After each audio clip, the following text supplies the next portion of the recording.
함께 읽겠습니다. 시작. 너희 믿음과 모든 성도를 향한 사랑을 나도 듣고 내가 기도할 때에 기억하며 너희로 말미암아 감사하기를 그치지 아니하고. 아멘. 16절 한번 읽을까요? 시작.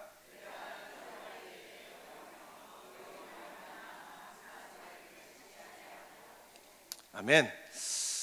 바울은 인사 이후에 하나님을 찬양을 했습니다. 찬양할 때 성부 하나님의 구속하심, 우리를 부르심, 그리고 예수 그리스도께서 우리 가운데 죄사함을 통해 하신 일, 그리고 성령의 구속하심, 우리와 함께 하시는 그 성령에 대한 은혜까지 함께 삼위일체 되시는 하나님을 찬양했습니다. 바울은 찬양 이후에 기도를 하고 있는데, 중보기도를 드리는데 그 중보기도의 첫 번째가 뭐냐면 바로 오늘의 감사로 시작했다는 겁니다. 바울은 언제나 그렇듯 끊임없는 감사로 기도를 시작하고 있습니다. 여러분, 기도의 시작은 감사인 줄 믿습니다. 감사는 기도의 키워드입니다. 많은 사람들이 하나님 앞에 기도를 시작하면서 이런 필요 저런 필요를 드리지만, 필요만을 드리는 것보다 감사의 제목을 올리는 것은 하나님께서 너무나 기뻐하시는 일일 것입니다. 바울은 오늘 무엇으로 감사한다고 이야기합니까? 15절을 다시 한번 읽겠습니다. 시작. 이로 말미암아 주 예수 안에서 너의 믿음과 모든 성도를 향한 사랑을 나도 듣고. 16절입니다. 내가 기도할 때에 기억하며 너희로 말미암아 감사하기를 그치지 아니하고. 너희 믿음과 모든 성도를 향한 사랑을 듣고 그들의 믿음과 사랑 때문이다. 오늘 내가 감사한 이유는 여러분들의 믿음과 사랑을 듣고 했다라고 이야기합니다. 여러분, 칼빈은 이 부분에 대해서 이야기하기를, 이 부분을 듣고 이렇게 설명했습니다. 바울은 본절에서 믿음과 사랑이란 말로 그리스도인들의 온전한 성숙을 요약하고 있다라고 이야기합니다. 무슨 말입니까? 바울은 이 짧은 단어 안에 바울이 추구하는 성경적 그리스도인의 교리와 성경적 그리스도인의 모범에 되는 모습이 그 안에 함축되어 있는 것입니다. 그리스도인으로서 그리스도인의 신앙적 성숙의 표상은 무엇인가? 그것은 믿음과 사랑이라는 것이죠. 믿음은 어디를 향해 있습니까? 하늘을 향해 있습니다. 사랑은요, 이 땅에 향해 있습니다. 여러분, 신앙에 좋은 사람의, 신앙 좋은 사람, 거룩한 사람, 신앙이 좀 좋아 보이는 사람의 기준을 우리가 어떻게 생각합니까? 어떤 사람 보고 신앙이 좋다라고 이야기하나요? 그 사람의 직분, 예배하는 모습, 하는 봉사, 물질적 헌신 등도요, 그런 거 역시 어느 정도 기준이 될 수 있을 것입니다. 그러나 바로 위로 하나님을 향한 믿음과 더불어서 그 사람의 신앙의 기준의 중요한 것 중에 하나는 바로 이 땅에 더불어 주위 사람들을 사랑하는 실천적 사랑을 통해서 우리는 저 사람은 믿음 좋은 사람이다 라고 평가할 수 있을 것입니다. 온전한 믿음은 곧 실천적 사랑으로 입증되어야 한다는 것을 말하고 있는 것이죠. 사실 바울이 말하고 있는 많은 서신서의 편지에서는요, 이 부분을 강조하고 있습니다. 대부분의 서신에서 그들의 믿음과 더불어서 사랑과 소망의 소문이 널리 퍼져나가는 것으로 감사한다라고 이야기합니다. 골로새서 1장 3절과 4절에 보면요, 이렇게 나와 있습니다. 우리가 너희를 위하여 기도할 때마다 하나님 곧 우리 주 예수 그리스도의 아버지께 감사하노라. 이는 그리스도 예수 안에 너희의 믿음과 모든 성도에 대한 사랑을 드렸으며.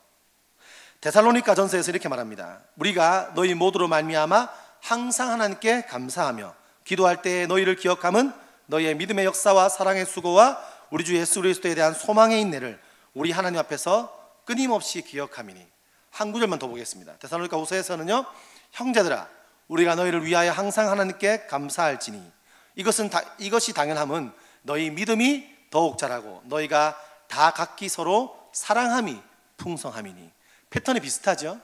바울이 의도하고 이 얘기를 한다는 것을 알 수 있습니다. 바울의 한마디 한마디 안에, 편지의 인사말과 기도 안에 그가 원하는 교리적인 측면과 그가 말하고 있는 어떤 신학적인 측면의 내용들이 들어가 있다는 거죠. 이것은 성도의 삶에 무엇이 기준이 되고 무엇을 최우선적으로 해야 하며 무엇을 추구해야 하는지를 설명해 주는 것이죠. 우리가 하나님께 감사하는 대부분의 이야기는 무엇입니까? 하나님, 나의 기도를 들어주셔서 감사합니다. 주님, 좋은 집을 주셨군요. 감사할 일입니다. 그죠? 주님, 새로운 차를 뽑게 되었습니다. 감사합니다. 주님, 대출을 다 갚았습니다. 감사합니다. 나의 자녀가 내가 원하는 대학에 갔습니다. 너무너무 감사합니다 라고 할 수 있지만, 오늘 바울의 감사는 무엇입니까? 바울의 감사는 우리가 주 안에서 믿음 안에 있다는 것과 사랑의 실천을 할 때라는 것입니다. 바울은 구약에 능통한 사람이었고 그 말씀을 기준으로 그리고 주 예수 그리스도의 구원의 은혜로 인해서 그리스도의 참된 모습을 요약하고 있는 것이죠. 율법을 한 문장으로 요약하면 뭡니까? 하나님 사랑, 이웃 사랑. 이것과 일맥상통한 것이죠. 저는 많은 그리스도인들이 이 믿음과 행위를요 따로 구분한 경우들을 많이 보았습니다.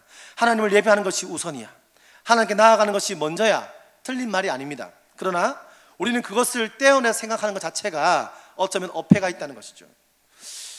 저는 그것에 다 동의하지 못하고요, 반드시 믿음은 행위를 만들어낸다고 저는 생각합니다. 만약 겉으로 믿음이 있다고 하지만 그들의 삶에 이웃을 사랑하는 삶의 행위가 없다면, 이웃을 향한 배려와 이웃을 향한 따뜻함과 이웃을 향한 사랑의 말과 행동이 없다면, 그 행위가 보이지 않는다면 정말 그가 주 안에 믿음을 가진 자인가를 돌아보아야 한다는 것입니다. 주 안에 있는 나에게 딴 근심 없으랴, 그의 삶에 있으랴. 그렇습니다. 역시 어설프네요. 근심이 있는지 없는지 헷갈리고, 요즘 인생에 근심이 제가 있어서 그렇습니다. 여러분 보세요, 근심이 있고 우리가 고백들을 하는데 주님 안에 있다라는 고백을 우리가 이곳에서 찬양하고 경배했지만, 만약 우리가 우리의 삶에서 그 믿음과 찬양과 함께 내 삶의 행위가 사랑의 행위가 없다면, 그의 사랑, 그의 삶에 보이지 않는다면 그 사람이 정말 주 안에 있는 사람인가 돌아올 필요가 있다는 것이죠. 고백은 했지만 아닐 수 있다는 거예요. 공동체와 교회도 마찬가지입니다. 우리는 오늘 위로 손을 높이 들고 하나님을 여러 번 찬양했는데, 그렇게 하나님을 예배하고 찬양했다면 이 높이 든 손으로 내가 옆으로 뻗어나가야 할 손, 우리 공동체가 잡아야 할 손이 무엇인지를 고민하고 또 고민해야 됩니다. 만약 개인이 저는 믿음을 쌓는 일이 우선이라 하고 그렇게 믿음을 더 견고히 한 후에 이웃을 위한 사랑을 실천하겠습니다 라고 한다면 어쩌면요 하지 않겠다는 말과 동일한 말이죠. 우리 공동체는 지금은 내실을 다지고 믿음을 견고히 하는 것이 우선입니다 라고 말하지만, 사실 당장의 책임을요, 사랑의 행함의 책임을요 뒤로 미루는 일이 될 수도 있다는 것입니다. 우리는 하나님 나라라는 주제에 대해서 많이 들어오고 있습니다. 우리는 이제 춘신교회 수준은 하나님 나라 하면, 천국 하면 단순히 죽고 가는 나라가 다가 아니라는 것을 알고 있습니다. 그죠? 몇 분은 처음 듣는 표정이신데 많이 들었습니다. 담임 목사님께서 강조하셨고 저도 많이 강조했습니다. 여러분, 우리는 물리적으로 죽은 이후에 오는 천국만을 말하지 않습니다. 하나님 나라에 우리가 이 땅을 살아가지만 하나님 나라의 주권적인 통치, 우리가 저 천국에 육신으로 간 것이 아니지만 주의 나라의 통치가 이곳에 임하면 우리 이 땅에서 하나님 나라를 경험할 수 있습니다. 동의하십니까? 그리고 그 하나님의 주권적 통치, 대한민국에 살고 제주 땅에 살지만 하나님의 주권이 내 삶 가운데 임하고 그 땅에서 순종하는 삶들을 살아갈 때 성경은 그 사람을 하나님의 백성이다라고 얘기합니다. 여러분, 우리가 하나님 나라의 통치를 경험하고 살아가면 하나님 백성을 호칭을 받는데, 그러므로 예배할 때나 직장 생활을 할 때나 가정에서 가정의 역할들을 할 때나 엄마 역할을 할 때나 그 하나님의 통치와 영향력 안에서 행한다면 그것이 곧 예배이고 믿음이고 곧 사랑의 실천일 수 있다는 거죠. 마태복음 25장 비유에 보면요, 그런 임금이 나옵니다. 한 임금이 예비된 나라의 상속에 대해서 설명하죠. 내가 이렇게 말합니다. 내가 줄일 때에 너희가 먹을 것을 주었고 목마를 때에 마시게 하였고 나그네가 되었을 때에 영접하였다 라고 이야기합니다. 그러자 사람들이 말하죠. 언제 그런 일이 있었습니까? 라고 이야기하는데 성경이 이렇게 말합니다. 임금이 대답하되 이르시되 내가 진실로 너에게 이르노니 너희가 여기 내 형제 중에 지극히 작은 자에게 한 것이 곧 내게 한 것이다. 42절에 보니까요, 내가 줄일 때 먹을 것을 주지 아니하였고, 이제 뒤에 보면 의인 말고 다른 사람에게 하는 말입니다. 주지 아니하였고 목마를 때 마시게 하지 아니하였고 나그네 되었을 때 영접하지 아니하였고 헐벗었을 때 옷 입히지 아니하였고 병들었을 때 옥에 갇혔을 때에 돌보지 아니하였느니라 하시니라고 합니다. 여러분, 지극히 작은 자에게, 이 땅에 가장 가난해 보이는 사람, 이 땅에 어쩌면 삶의 복지의 사각지대에 있는 사람, 혹은 인정받지 못하는 어떤 사람들, 우리의 손길이 필요한 그 사람에게 사랑의 실천을 한 것이 곧 누구에게 한 것이다? 나에게 한 것이다. 누굴 말합니까? 주님을 설명하는 것이죠.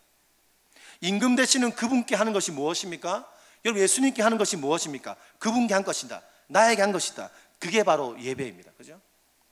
지극히 작은 자에게 한 것이 곧 주님께 한 것인데, 지극히 작은 자에게 한 것이 곧 뭐가 될 수 있다고요? 예배의 행위가 될 수 있다는 거죠. 사랑의 실천은 곧 예배일 수 있습니다. 구분하는 것이 아니죠. 구분되는 것이 아닙니다. 이거는. 여러분, 이것은 어쩌면 신약 성서 전체를 꿰뚫는 관통하는 주제입니다. 고린도전서 13장에서는 이렇게 말하죠. 내가 예언하는 능력이 있어 모든 비밀과 모든 지식을 알고 또 산을 옮길 만한 믿음이 있을지라도 사랑이 없으면 내가 아무것도 아니다. 야고보서는 말합니다. 행함이 없는 믿음은 그 자체가 죽은 것이다. 믿음과 사랑, 위로 하나님과 이웃을 향한 사랑의 행함은요 떨어져 있지 않다는 거죠. 신약만 그것을 증언하고 있지 않습니다. 우리가 줄곧 요즘에 큐티하고 있고 새벽에 나누는 말씀의 본문 중에 이사야 말씀이 반복적으로 이야기하는 것이 무엇입니까? 내가 너희들을 심판하고 너희들을 다시 너희들을 향한 나의 사랑의 울타리를 이제 거둬버린 이유가 뭐냐? 그들이 하나님께 우상 숭배하고 하나님을 예배하지 않고 이방신들과 만모니즘을 숭배하고, 그것도 이유가 되지만 끊임없이 뭘 말합니까? 고아를 변호하지도 않고 과부의 송사를 받아주지도 않고 땅을 착취하고 땅이 있음에도 불구하고 땅을 끊임없이 싸서 자기 혼자 살려고 하고, 그런 욕심으로 이웃을 돌보지 않기 때문에 너희가 심판받는 것이다 라고 성경은 증언하고 있다는 겁니다. 하나님은 늘 이 두 가지를 같이 말씀하시죠. 위로 하나님을 배신하고 우상 숭배한 것뿐 아니라 이 땅에 가장 도움이 필요한 고아들과 가장 험난한 길을 살아갈 수밖에 없었던 당시에 과부의 억울한 송사를 듣지 않았다는 것이 너희들의 멸망의 이유다라고 성경은 이야기합니다.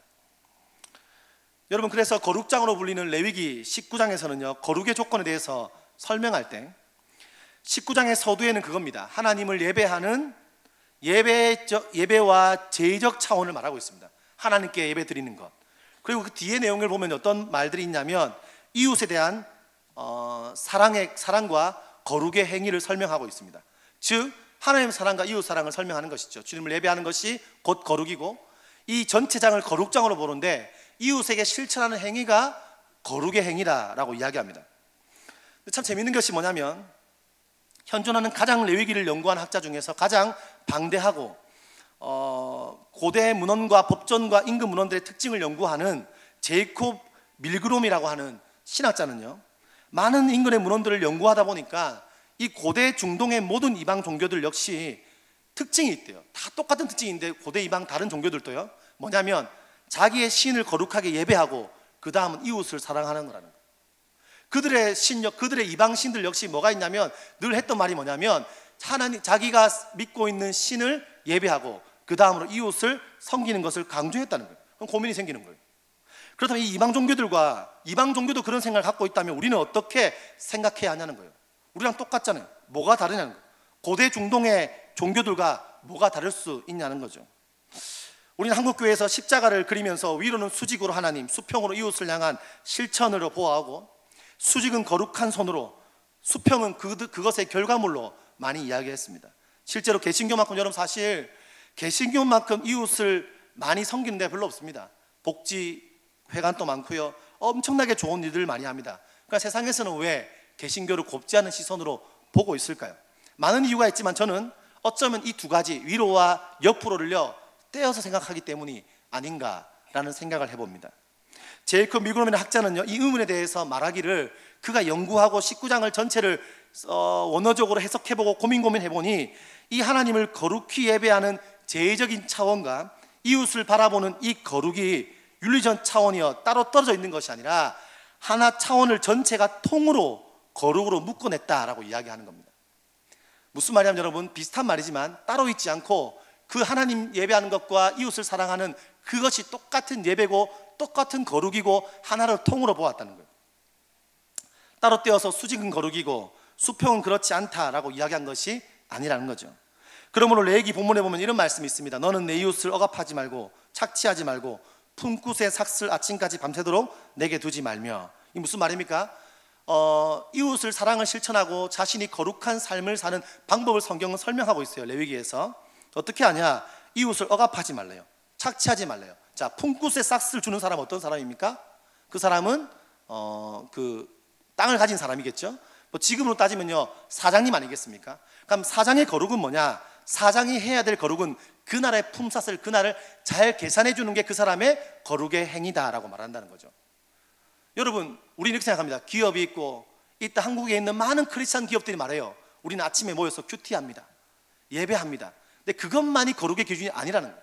그들이 진짜 거룩한 기업과 하나님 원하시는 예배하는 기업이 되려면요, 사람들을, 그 같이 일하는 사람들의 풍족한, 그들에게 적당하게 일한 만큼 주는 임금이 필요하다는 거죠.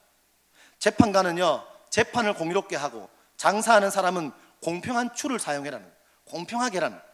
그리고 이것이 거룩이다 말합니다. 여러분, 직장과 일터에 가서 문을 열고 기도를 하고 직원들과 큐티하는 것보다 그것도 거룩이지만, 공의롭게 그 일을 잘하는 것, 속이지 않는 것, 그것이 바로 거룩이다라고 말합니다. 농부의 거룩은 성경에 뭐가 나와 있냐? 농부의 거룩은 자신의 모퉁이를 나누어서 그 모퉁이를 남기는 것이 거룩이라는 거예요. 왜? 타국민과 거류한 사람들을 위해서, 못 먹는 사람들을 위해서 그 밭을 나눠놓고 그것을 나누는 것이 당시의 거룩이다, 그것이 곧 예배다라고 성경은 증언하고 있다는 거죠. 이것을 여러분 우리가 많이 듣는, 어쩌면 칼뱅의 직업 소명설과 연관이 있습니다. 성직이라고 하는 것이 목회자만 성직이 아니고, 이 땅에 지극히 일상적인 일이, 우리가 살아가는 그 일이 성스러운 일이 될 수 있다는 거죠. 동의하십니까? 칼뱅은 기독교 강요에서 이렇게 말합니다. 우리는 신이 모두에게 삶의 모든 행위를 할 때 그의 부르심에 주목할 것을 명령하고 계시다는 점에 주목한다. 신은 여러 가지 삶의 계층과 삶의 양식들을 구분해 놓음으로써 각 사람이 해야 할 일의 순서를 정해두었다. 신은 그 같은 삶의 양식들을 소명이라 명하였다. 그러므로 각 사람들은 자기 자신의 위치를 신께서 정해주신 처소라고 생각해야 한다라고 합니다. 여러분, 직업의 귀천을 비판하면서 목사나 사제 등이 성직만 거룩한 것이 아니고, 모든 직업을 신이 허락한 거룩한 일로 본다는 거예요. 소명, 신이 부르신 일, 그것에 충실한 것이 곧 성직이다라고 말했다는 거죠. 직업은 구원과 예정의 징표이자 신의 거룩한 부름에 따라 행하는 것으로 보았다는 거예요. 목회자는 제가 그런 거 있잖아요. 목회자는 주의 종이기에 이러면서, 처음에 제가 목회자가 되고 전도사가 어떻게 하다 갑자기 됐다가 제일 힘들었던 게 그겁니다. 아이고 주의 종님이 이렇게 말해주시면 그 말이 이렇게 너무 어색한 거예요. 그러니까 주의 종은 어떠하다. 사실 성경이 말하는 것은 그게 아니죠. 주의 종이 따로 있는 게 아닙니다. 여러분도 주의 종이고 저도 주의 종입니다. 동의하십니까?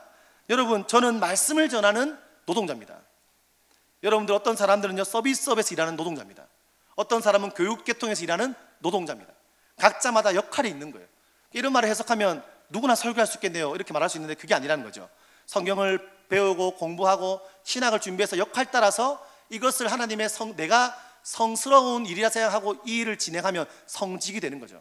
제 마음 안에 목회하는 이유가 돈 벌어먹기 위함이 되고, 목회하는 이유가 나의 명예를 위해서 되나? 그러면 아무리 목회고 설교해도 그것은요 거룩하지 못한 일이 되는 겁니다. 여러분의 살아가는 모든 삶에 아무리 지극히 작은 일일지라도 그 일들을 여러분들이 하나님의 성스러움 앞에서 일을 진행한다. 그것은 뭐가 된다고요? 성직이 되는 겁니다. 그것은 곧 예배가 되는 겁니다. 곧 하나님 나라의 통치 안에서 그 일을 행한다면 여러분들은 성직자가 되는 거죠. 한국교회는 일찍부터 청와대에서 찬송 소리가 울려 퍼지고, 국사를 진행하기 전에 기도하고 하나님을 의지하며 시작하는 대통령과 국회의원들에 대한 엄청난 기대감을 가졌습니다. 근데 여러분, 레위기 19장의 말씀을 잘 생각해 보면요, 그것은 그들의 거룩과는 상관이 별로 없습니다. 기도하고 11조하고 주일 성수하지만 투기하고 땅을 막 투기해버리고 자기 교회 출신 밀어주고 온갖 불의를 다 행한다는 것은 하나님 보시기에 거룩한 행위가 아닌 것이죠. 청와대에서 나라를 다스리는 사람이 하나님께 응답해야 할 거룩은요, 매일 기도하고 성경 보는 것에서가 아니라 공의를 실현하고 하나님의 통치를 구현하는 것이 되어야 한다는 거예요. 그가 하나님을 닮아가는 삶을 순종한다는 것은 매일 복음 전도하는 것으로만 판명나는 것이 아니라 여러분에게, 그에게 맡겨진 일들을 통해 공의를 구현하는 것에서 나타난다는 거죠. 그리고 그러한 공의로운 통치는요, 시편 말씀에 따르면 가난한 자의 억울함을 풀어주며 궁핍한 자의 자손을 구원하며 압박하는 자를 꺾는 일이라는 거죠. 우리는 이런 질문을 할 수 있습니다. 그렇다면 교회 다니지 않고 저렇게 좋은 일 많이 하는 사람들, 그런 사람들과 그리스도인들을 어떻게 구분할 수 있습니까? 라고 물어볼 수 있을 것 같습니다. 그래서 오늘 본문은 전제를 붙입니다. 주 예수 안에서라고 이야기합니다. 삼위 하나님의 구속과 그 주 예수 안에서 가진 믿음과 사랑의 행함이 감사할 이유가 된다라는 것이죠. 주 예수 안에서 하지 않는 모든 윤리적 행위, 예수 안에서 하지 않는 어떤 윤리적이고 아무리 감동을 주는 행위를 한다고 해도 사람에게는 감동을 주고 누군가에는 큰 기쁨과 도움을 주지만 그것은 곧 자기 만족을 위함이 되고 자기를 높이는 일이 될 것입니다.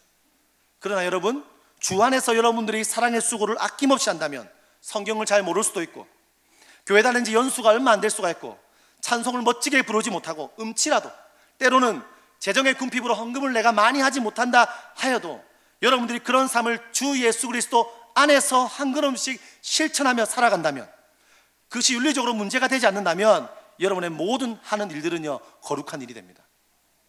하루 벌어 하루 살고 1년 내내 벌어서 연세 내고 밥을 짓고 밤새 우는 아이를 달래고 답답한 신경으로 있음에도 불구하고 나의 사랑의 수고가 필요한 사람이, 나의 사랑의 수고가 필요한 손길이 필요한 데가 무엇인가, 어떤 사람에게 나의 사랑의 수고가 필요한가를 고민하며 살아가신다면 여러분, 그 일은 하나님과 그의 아들 예수 그리스도의 영광을 현세에서 드높이는 행위가 될 줄 믿습니다. 아이를 키우고 젖 물리고 쉽지 않은 것, 이게 도대체 갓난 아이가 사람인지 동물인지 모르겠고, 그러나 그것을 믿음 안에서 복음 안에서 거룩한 행위로 나에게 맡겨주신 한 아이를 믿음으로 잘 키우고 사랑의 수고를 가지고 살아간다면 그것은 거룩한 행위가 되는 것이죠. 바울은 오늘 그 에베소 교인들이 주 예수 안에서의 믿음과 모든 성도를 향한 사랑으로 그들을 바라보면서 감사하기를 그치지 않습니다.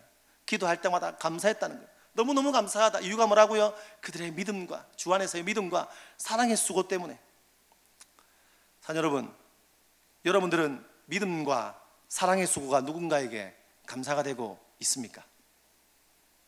하나님 앞에서 감사와 칭찬받을 제목이 되어지고 있습니까? 여러분의 삶의 기준은 하나님을 향한 믿음과 이웃과 성도들 향한 사랑으로 귀결되고 있습니까? 우리의 가정은, 여러분의 순모임은, 우리의 교회는 어떻습니까? 말씀 앞에 우리 자신을 돌아보는 한 주 되시기를 축복합니다. 기도하겠습니다. 하나님 감사합니다. 이 시간 짧은 두 구절의 말씀을 통하여 바울이 말하는, 아니 성경이 말하는 그리스도의 삶의 모습에 대해서 다시 한번 돌아보았습니다.